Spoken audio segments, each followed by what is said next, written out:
everybody, and welcome to Raising Vibrations. And in today's video, we're going to be talking about the sun sign forecasts for the month of February.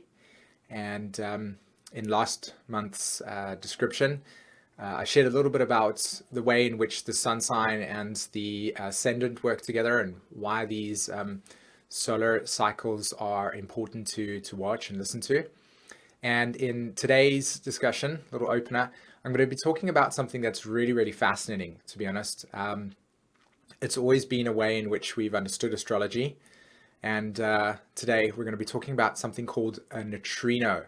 Okay, the neutrino stream, the neutrino field, the neutrino ocean, however you wish to find it.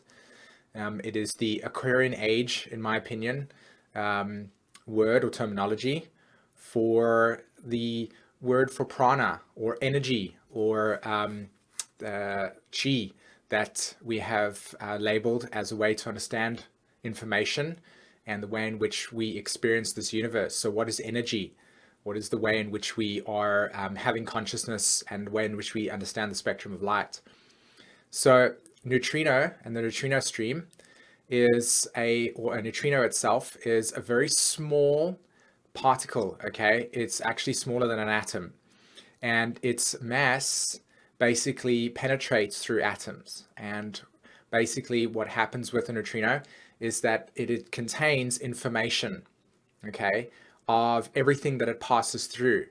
So it permeates the totality of our entire reality in which we experience, and that is how we actually get to understand the astrology impacting us, how we get the planetary archetypes, and how the information passes through us. Okay, it's no coincidence that in the ancient times, we would have a lot of teachings, esoteric teachings, in which the sun would be a way in which we would absorb photon energy, and we would basically have our cellular memory activated through that experience. That's why, if you notice on the internet, there's a lot of things about sun gazing or, spending a great deal of time activating yourself through the sun. The same, obviously, with plants and stuff. It's not a coincidence. And so the information that moves through our reality is this thing called the neutrino ocean, the neutrino stream. And like I said, it was prana, chi, energy, however you wish to describe it. And there's, like I said, these little small particles that are incredibly tiny. They're incredibly tiny, okay? And then in the description below, I've got some links for everybody to go and read and check this out and to educate yourself on, because it's a really fascinating thing to do. Science is really trying to understand this in a very deep way. And so what the neutrino does is it basically moves through the sun, and the sun permeates these neutrinos, and as it basically comes through Earth and it moves through our body, we have all the information imprinting our consciousness, imprinting our body. And this process is the way in which these planetary energies influence us, like I said. All right. And it's according to a system of knowledge, 70% of the neutrino is actually coming from the sun, and the rest of it comes from the universe in itself. And the collapsed stars permeate information. And as it moves through us, through everybody, okay, it moves through us and it basically sticks on us for information, and it moves through and carries information. And that's how we basically are evolving our consciousness, which is why I've come to understand that these sun sign forecasts are really powerful pieces of information to understand, because the fact that we can have the sun sign, so my sun sign Scorpio, your sun sign whatever, the sun, as it basically manifests itself and it permeates the earth, and the neutrino information goes through the sun and through your chart, it activates your consciousness, it activates your template. And this template basically reflects to you the nature of how your consciousness is evolving in this lifetime. So watching your astrology has become something so fascinating to me even more, because as it opens up this dimension of reality, we get to see how much the universe is consistently supporting us with what we have come here to evolve. And that's why, for me, understanding these sun sign forecasts and understanding them through an evolutionary cycle has brought an immense amount of wow, I really actually like this. I really actually enjoy understanding how these things are influencing us in a massive way, more so than I had in the past. So neutrinos, neutrino stream, this is how this information gets imprinted through us. And I wanted to share a picture with everybody over here. Let me just go over to the screen and you can still hear me.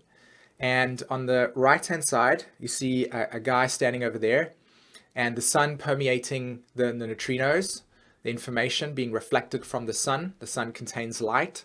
The light is obviously what we are in consciousness, and that moves through us. And there are approximately 65 billion neutrinos moving through your body every minute.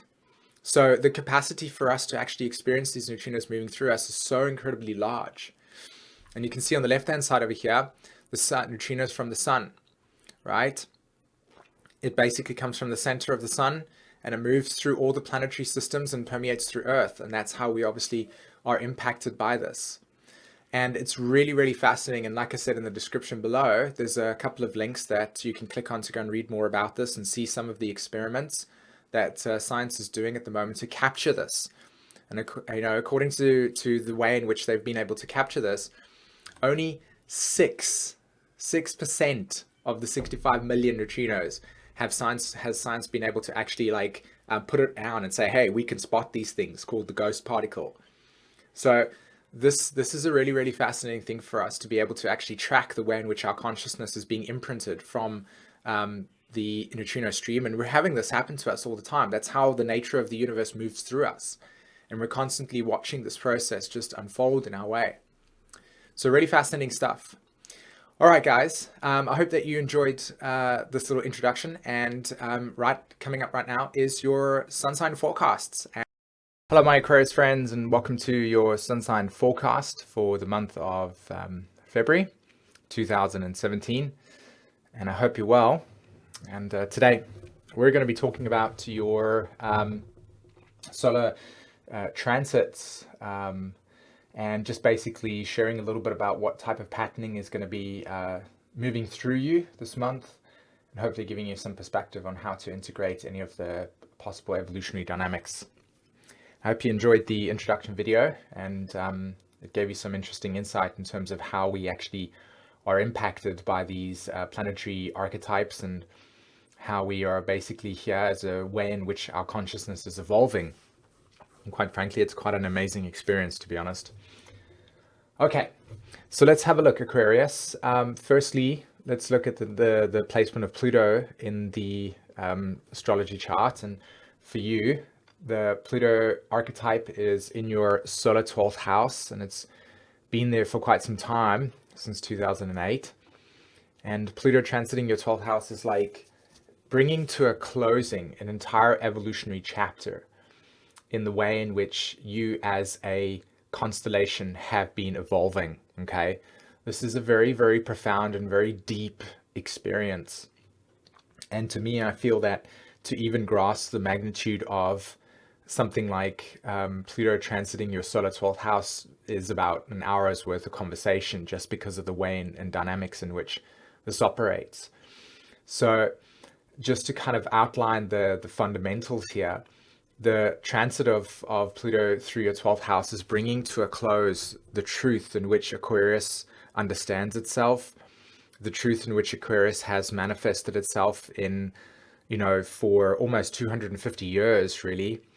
And there's a new evolutionary dynamic that is being, prepared as the Pluto transit moves through your 12th house. So for you right now, up until at least 2024, there'll be an incredible amount of deconditioning and breaking down and surrender around what does Aquarius look like. Okay.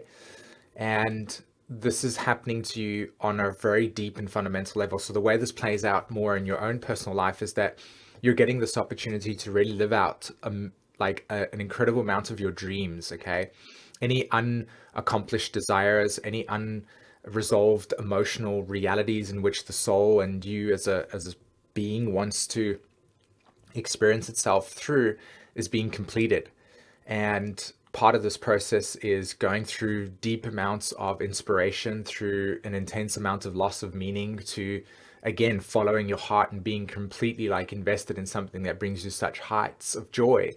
And then at the same time kind of realizing that is a dream in which you're experiencing and reliving the totality of the imagination, and then it kind of like dissipates, and then there's something new that arises. So it's beautiful in that way because you get to manifest deep desires, and then at the same time it really does complete itself. It completes, and you kind of go, okay, that's what that was about. And as you kind of release that process, there's this opportunity for profound awareness around the experience that is exclusive to you.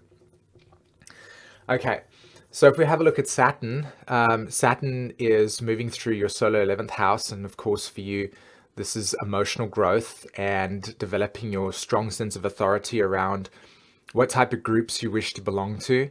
Okay, I've spoken about this in depth in terms of your previous forecasts, and you know, Saturn has really been pushing the thumb on what type of people do you want to be around that really gives you the opportunity to follow your dreams, and you'll be associated and recognized in groups as somebody that's got a strong authority.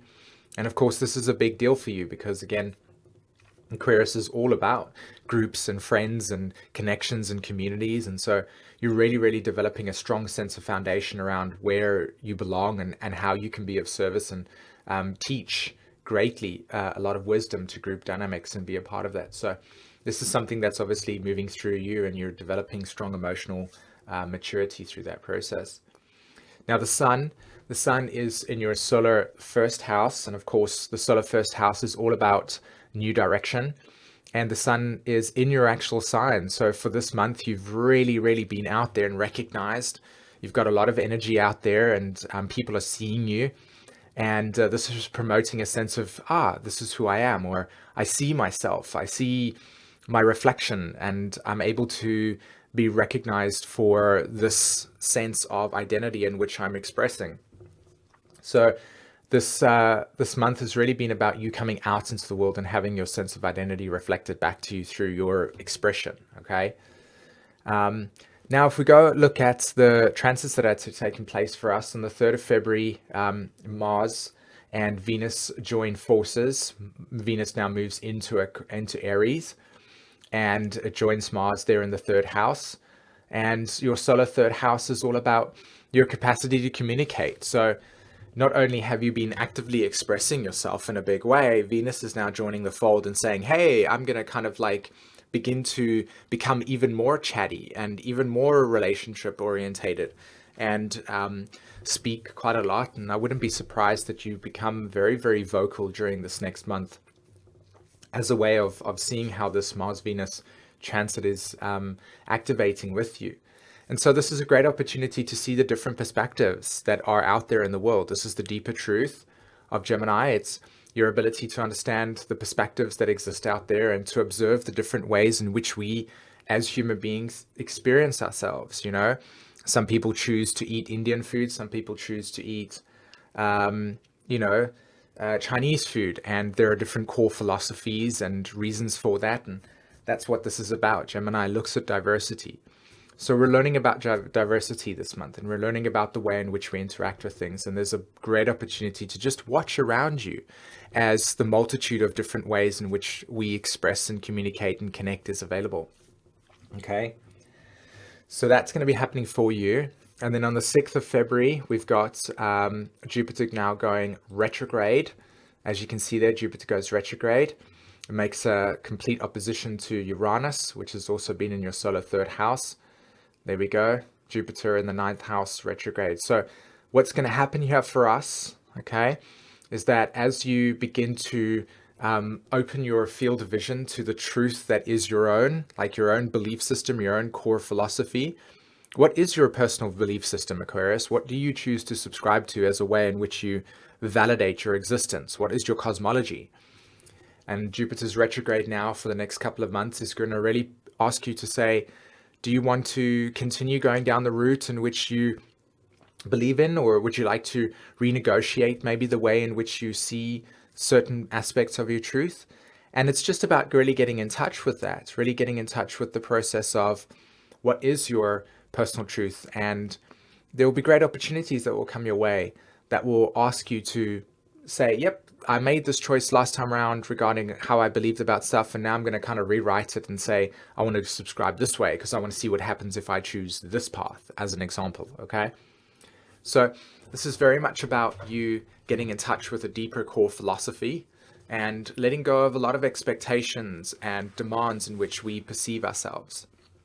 And of course, this is a big deal because it obviously connects to Pluto and Uranus as well, which is making a huge T-square. Can you see that? There's the line there. There's the opposition. And there's the square.